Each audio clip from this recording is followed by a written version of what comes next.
Three United States citizens missing for more than 2 weeks have now been found, but they've been found shot to death, and they were found in the Mexican border city of Matamoros. The three siblings, all in their 20s, Erica Alvarado Rivera and her brothers Alex and Jose Angel, were discovered along with the body of Erica's 32-year-old boyfriend, Jose Benitez, who is believed to be a Mexican national. The father of the three young adults was the one who identified his children's bodies earlier today. Our senior Latin American Affairs editor, Rafael Romo, joins me live from CNN Center in Atlanta. What happened here? Well, Ashleigh, there are some clues as to who might have been responsible for this, and it could have been an elite force with the local police. That twist number one in the investigation. But the other thing that I want to talk about is the fact that whoever did this did it to make a point, and let me tell you why.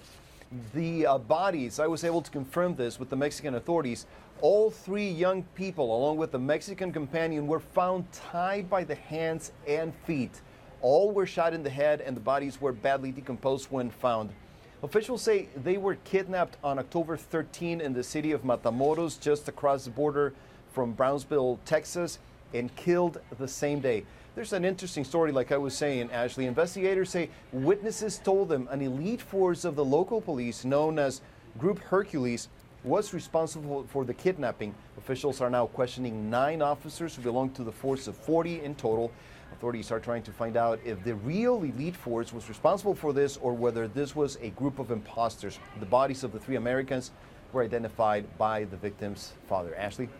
So it just doesn't compute when you hear that the police might have actually been involved in this. Can you explain why that may make sense south of the border? Why the police would take 3 siblings, bind them hand and foot, and shoot them in the head?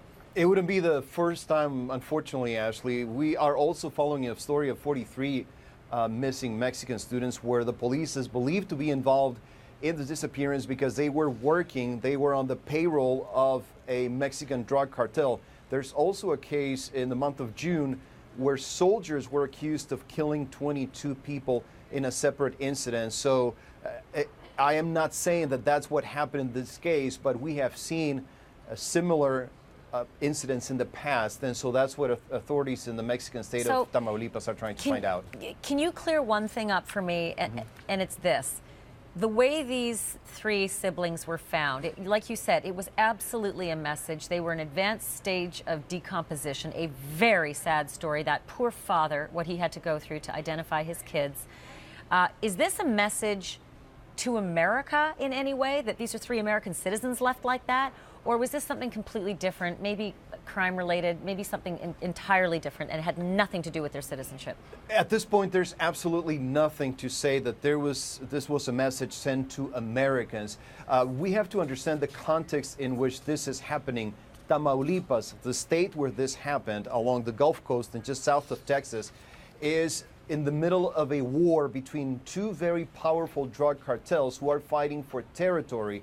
And so it's a very volatile, very violent state, and it's a possibility that these people might have been in the wrong place at the wrong time and they just got picked up. However, like I said before, the way in which they were killed raises a lot of questions as to why they were targeted and killed this way, Ashleigh. Just so sad for that family.